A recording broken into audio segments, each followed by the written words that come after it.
Chapter ৩২৭ encounter on the road. Rice সার্কাসের ছোট থিয়েটারের ভেতরে যতক্ষণ কোনো কিছু পরিচিত মনে হতো, একজন সিয়ারের পক্ষে সেটা মনে করতে কোনো সমস্যাই হতো না।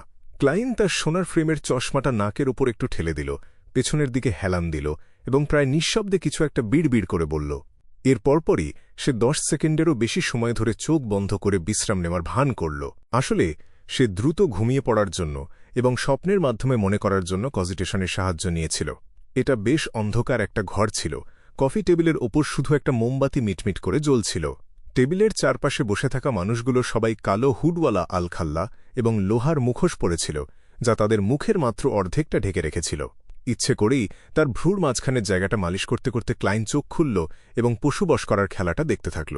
সে এই উন্মোচনের অর্থ বুঝতে পেরেছিল এবং তার ওই পরিচিত লাগার কারণটাও এখন জানত। স্বপ্নের দৃশ্যটা ছিল বয়স্ক মিস্টার আই অফ উইজডম আয়োজিত বিয়ন্ডারদের সমাবেশের একটা দৃশ্য। সেখানে একজন মোটা মুখের ওষুধ প্রস্তুতকারকও ছিল, যে কিনা সতর্কবাণী হিসেবে ব্যঙ্গ করতে পছন্দ করত। যদিও সে স্পষ্টতই একটা দয়ালু মানুষ ছিল, তবুও তাকে দেখে সবসময় সবার মনে হতো যে তার উত্তম মধ্যম খাওয়া উচিত। এটা কি সেই ওষুধ প্রস্তুতকারক হতে পারে? এমনটা তো হওয়ার কথা না। সে পশু বশ করা কবে শিখল? নাইট হক্সদের গোপন নথিপত্র অনুযায়ী সিয়ার পাথওয়ের মানুষদের মতো একজন ওষুধ প্রস্তুতকারকের স্পিরিট ভিশন থাকে না, যারা কিনা আবেগের রঙগুলো বিস্তারিতভাবে আলাদা করতে পারে। তবে অরার রঙের ব্যাপারে বলতে গেলে তারা আসলে এগুলোতে বেশ ভালো। মঞ্চের পারফরম্যান্স উপভোগ করায় কোনো ব্যাঘাত না ঘটিয়েই ক্লাইনের চিন্তাভাবনাগুলো ধীরে ধীরে দূরে সরে গেল। তার স্পিরিট ভিশনে কালো ভাল্লুক, বাঘ এবং কোকড়ানো চুলের বেবুনের আবেগের রঙগুলো আসলেই অস্থির ছিল। যদি তাদের নির্দিষ্ট মাত্রায় আরেকটু বেশি উস্কানি দেওয়া হতো, তাহলে তারা হয়তো ওই জায়গাতেই তুলকালাম কাণ্ড বাঁধিয়ে দিত। এটা পরোক্ষভাবে নিশ্চিত করল যে একটু আগে কথা বলা সেই মোটা লোকটা আসলে কোনো ঝামেলা পাকাচ্ছিল না। মনে হচ্ছিল যে সে ওই 3টি প্রাণীর চিন্তাভাবনা পড়তে পারছিল এবং তাদের প্রবৃত্তিগুলো বুঝতে পারছিল। সতর্কবাণী শুনে রাইস সার্কাস বিস্ট ট্রেনারের মুখটা রাগে কালো হয়ে গেল, কিন্তু তা সত্ত্বেও তার আচরণগুলো সহজাতভাবেই অনেক শান্ত হয়ে এল। সে আরও বেশি সতর্ক ছিল এবং কোনো ঝামেলা ছাড়াই শোটা শেষ হল। এরপর সাদামাটা কিন্তু দারুণ হাসির একটা ছোট নাটক হল। সেটা শেষ হওয়ার পরেই রাইস সার্কাস ম্যাজিশিয়ানের পারফর্ম করার পালা এলো। এই ম্যাজিশিয়ান একটা টাক্সেডো পরা ছিল। তার পরনে ছিল একই রঙের একটা বোটাই, আর সেই সাথে মাথায় ছিল একটা বড় টপ হ্যাট। সে স্টেজে আসার সাথে সাথেই মুখ থেকে আগুন বের করে দেখাল, যার ফলে দর্শকরা সাথে সাথেই হাততালি দিয়ে উল্লাস করতে শুরু করল। কতই না সাধারণ একটা কৌশল! ক্লাইন, যার দৃষ্টিশক্তি ছিল চমৎকার এবং যে বেশ কয়েকটা ম্যাজিক শেখার প্রোগ্রামও দেখেছিল, সে শুধু এক পলক দেখেই এর পেছনের আসল রহস্যটা বুঝে ফেলল।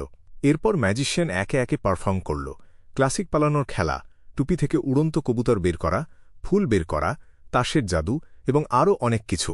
ক্লাইন ভেবেছিল যে সে খুব সহজেই ম্যাজিশিয়ানের প্রতিটি জাদুর কৌশল ধরে ফেলতে পারবে, কিন্তু সে অবাক হয়ে দেখল যে এক পর্যায়ে এসে সে আসলেই সেটা করতে ব্যর্থ হল, কারণ তার মনোযোগ ঠিক সেখানেই চলে গিয়েছিল যেখানে ম্যাজিশিয়ান তাকে দেখতে চেয়েছিল, আর এর ফলে সে জাদুর মূল বিষয়গুলো খেয়ালই করতে পারেনি। তার যে কোনো বিয়ন্ডার ক্ষমতা নেই, সেটা স্পষ্ট, কিন্তু তার কৌশলগুলো এখনও আমার চোখকে বোকা বানাতে সক্ষম। আসল বিষয়টা হলো মনোযোগ আকর্ষণ করা। ম্যাজিশিয়ানের দ্বিতীয় নীতিটা কি? তাহলে লক্ষ্যের মনোযোগ পুরোপুরি অন্যদিকে সরিয়ে নেওয়া আর এভাবেই কাঙ্ক্ষিত ফলাফল অর্জন করা।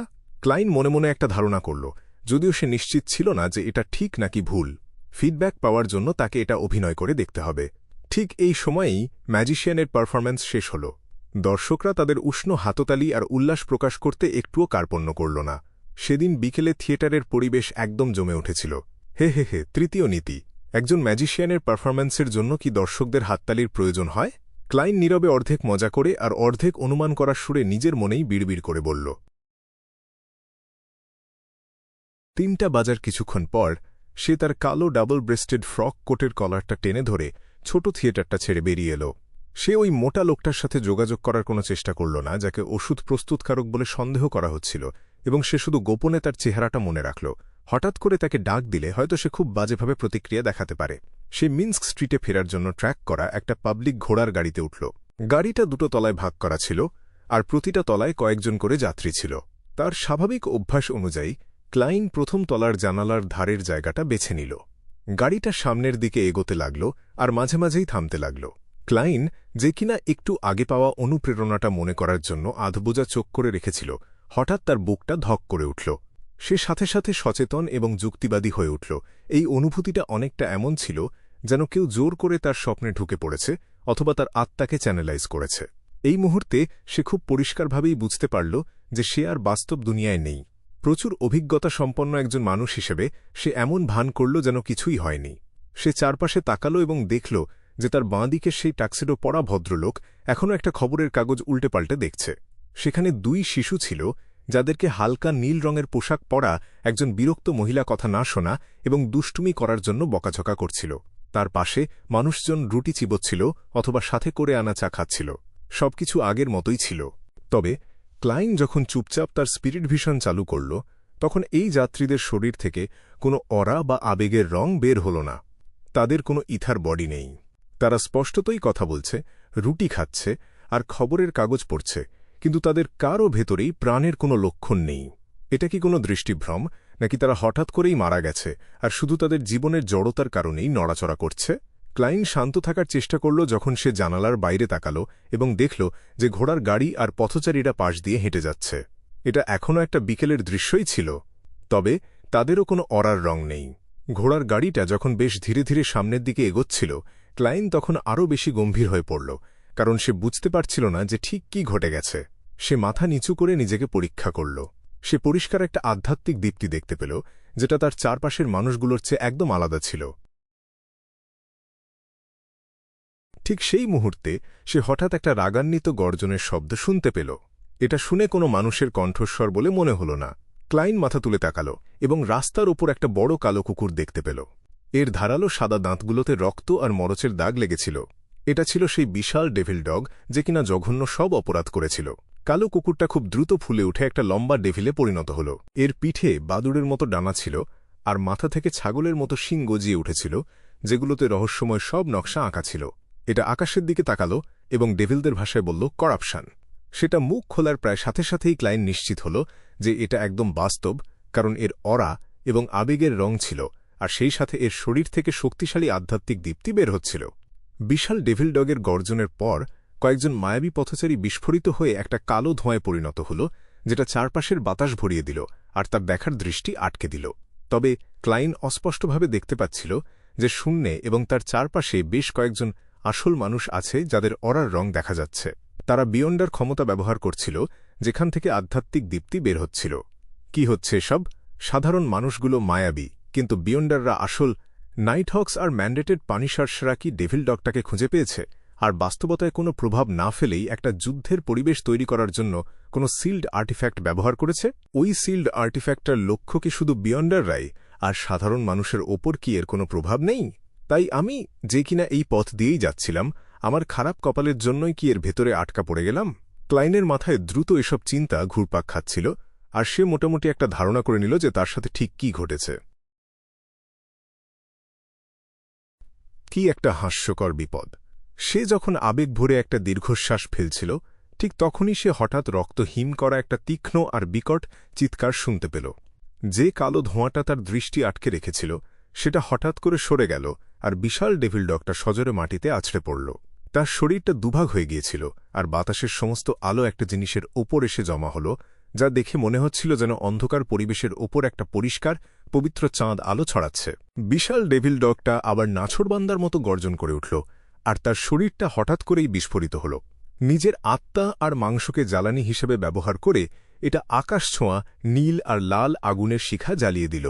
তবে আগুনের শিখাগুলো শূন্যে পৌঁছাতেই তাদের সব উজ্জ্বলতা হারিয়ে ফেলল, কারণ সেই উজ্জ্বল আর ঝলমলে চাঁদের মতো জিনিসটা সেগুলোকে শুষে নিয়েছিল। এটা কোনো চিহ্ন না রেখেই গায়েব হয়ে গেল, আর সেই বিশাল ডেভিল ডগটা এত সহজেই আর পুরোপুরিভাবে মারা গেল যে তার একটা ধূলিকণাও অবশিষ্ট রইল না। এত শক্তিশালী ক্লাইন যখন দীর্ঘশ্বাস ফেলছিল, তখন হঠাৎ তার একটা কথা মনে পড়ল। ওই অফিসিয়াল বিয়ান্ডাররা কি এটা বুঝতে পারবে যে সে আরেকজন বন্য বিয়ান্ডার এই ঘোড়ার গাড়িতে বসে আছে, যে কিনা চারপাশের ওই মায়াবী মানুষগুলোর চেয়ে একদম আলাদা? তার বুকটা কেঁপে উঠল আর মাথার ত্বক অবশ হয়ে গেল। সে কাগজের তৈরি একটা পুতুল বের করল আর একটা ঝাঁকুনি দিয়ে সেটাকে নিজের চেহারায় বদলে ফেলল, এমন একটা নকল চেহারা যার কোনো অরা বা আবেগের রং ছিল না। আর সে নিজে সাবস্টিটিউশন স্পেলের সাহায্যে ওই কাগজের পুতুলটার ছায়ার ভেতর লুকিয়ে পড়ল। ঠিক সেই মুহূর্তে ক্লাইন রাস্তার ওপাশ থেকে একটা হালকা নাক ঝাড়ার শব্দ শুনতে পেল। সেই শব্দটা স্পষ্টতই রাগ আর ক্ষোভে ভরা ছিল। এটাকে এটা তো কোনো অফিসিয়াল বিয়ান্ডারের করার মতো শব্দ বলে মনে হচ্ছে না। ক্লাইন বেশ অবাক হল, কিন্তু সে তার ওই নকল চেহারাটা সরিয়ে মাথা বের করে দেখার সাহস করল না। এরপর কয়েক জোড়া চোখ ভিড়ের ওপর দিয়ে একবার নজর বুলিয়ে নিল, এক মুহূর্তের জন্যও কোথাও থামল না। যখন এই সবকিছু মিলিয়ে গেল, ক্লাইন দেখল যে তার চারপাশের শূন্যতা ফাটল ধরে কাঁচের মতো ভেঙে টুকরো টুকরো হয়ে গেল। তারপর বাস্তবতার অনুভূতি তাকে ভাসিয়ে নিয়ে গেল, আর সে বুঝতে পারল যে সে আবার বাস্তব দুনিয়ায় ফিরে এসেছে। নকল চেহারাটা সরিয়ে সে আবার তার সিটে গিয়ে বসল। ঘোড়ার গাড়ির যাত্রীরা যার যার মতো কাজ করছিল, খবরের কাগজ পড়া, রুটি চিবানো আর বাচ্চাদের বকাঝকা করা। এটা আগের থেকে কোনো অংশেই আলাদা ছিল না, কিন্তু ক্লাইনের দৃষ্টিতে তারা তাদের অরা আর আবেগের রং ফিরে পেয়েছিল। এর পাশাপাশি আগের তুলনায় ট্র্যাক করা ঘোড়ার গাড়িটা স্পষ্টতই বেশ খানিকটা পথ সামনে এগিয়ে গিয়েছিল। মনে হচ্ছে আগের ওই বিশেষ যুদ্ধের পরিবেশে সময় আর স্থান বাস্তবতার সাথেই তাল মিলিয়ে চলছিল। যুদ্ধটা যদি অনেকক্ষণ ধরে চলত, তাহলে ঘোড়ার গাড়িটা হয়তো ওই প্রভাবের জায়গাটা ছেড়ে আমাকে সেখানে একা রেখেই চলে যেত। সেখানে একা, তাহলে তো আমি নির্ঘাত ধরা পড়ে যেতাম। ভাগ্যিস ব্যাকলুন্ড হল সকল রাজধানীর রাজধানী আর আশার দেশ।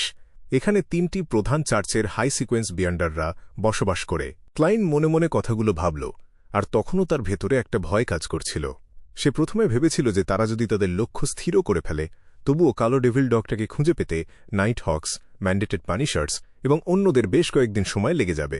তাছাড়া এটা তখন সম্ভব হতো যদি কুকুরটা ব্যাকলুন্ড ছেড়ে না যেত। সেটা একরকম নিশ্চিতই ছিল, কারণ ব্যাকলুন্ড ছেড়ে যাওয়ার মানে হল আচারের সীমার বাইরে চলে যাওয়া, আর এর ফলে অগ্রগতিটা ব্যর্থ হয়ে যেত। আর একটা ডেভিলের কাছে কোনো আচার ব্যর্থ হওয়ার নেতিবাচক প্রভাব তাকে সাথে সাথেই নিয়ন্ত্রণ হারাতে বাধ্য করত, যে কিনা আগে থেকেই রক্তের নেশায় পাগলপ্রায় অবস্থায় ছিল। কে ভেবেছিল যে মাত্র 1 রাত আর অর্ধেক দিন পার হতেই সেই বিশাল ডেভিল ডগটা আবিষ্কৃত হবে, তাকে হত্যা করা হবে, আর পুরো ব্যাপারটা ধুয়ে মুছে সাফ করে দেওয়া হবে। কি ভয়ানক! এটাই ব্যাকলুন্ড, এটাই 3টি চার্চের আসল ক্ষমতা। একজন সিকোয়েন্স 6 বিয়ান্ডার, যে কিনা কেবল সামনে এগোতে যাচ্ছিল, সে শুধু একটু সামনে এসেছিল আর খুব সামান্য কিছু চিহ্ন রেখে গিয়েছিল। অথচ তাকে খুব দ্রুত খুঁজে বের করা হলো আর এত সহজেই মেরে ফেলা হলো। এটা এমন একটা ডেভিল যে কিনা বিপদ আসার আগেই সেটা টের পেয়ে যায়। অবস্থা দেখে মনে হচ্ছে কোনো একটা সিল্ড আর্টিফ্যাক্ট এই বৈশিষ্ট্যটাকে পুরোপুরি আটকে দেয়। ভবিষ্যতে আমাকে আরও বেশি সতর্ক থাকতে হবে। ক্লাইনের মনে হল সে অনেক বড় একটা শিক্ষা পেয়েছে। ঠিক সেই মুহূর্তে একটু আগে শোনা অদ্ভুত সেই নাক ঝাড়ার শব্দটা তার মনে পড়ল। এটা কি ওই বিশাল ডেভিল ডগের কোনো সঙ্গী ছিল? তার মানে ডেভিল ডগের মনিব? সে আসলে ধরা পড়েনি। হয়তো বিশাল ডেভিল ডগটার ওই শেষের বিস্ফোরণটা গোপনে সেই ঘটিয়েছিল। অবশ্য এমনও হতে পারে যে সে এমন কোনো গোপন সংগঠনের সদস্য যারা এই অফিসিয়াল বিয়ন্ডারদের ওপর সন্তুষ্ট নয়। ক্লাইন হঠাৎ করেই ঘোড়ার গাড়ির উল্টো দিকের জানালার বাইরে তাকাল। সে শুধু দেখল যে খুব সাধারণ দেখতে কিছু মানুষ পাশ দিয়ে হেঁটে যাচ্ছে। তাদের পরনে ছিল টুইডের কোট, হাফ টপ হ্যাট অথবা উজ্জ্বল রঙের লম্বা স্কার্ট। সে বুঝতে পারল না যে তাদের মধ্যে অদ্ভুত কিছু আছে কিনা।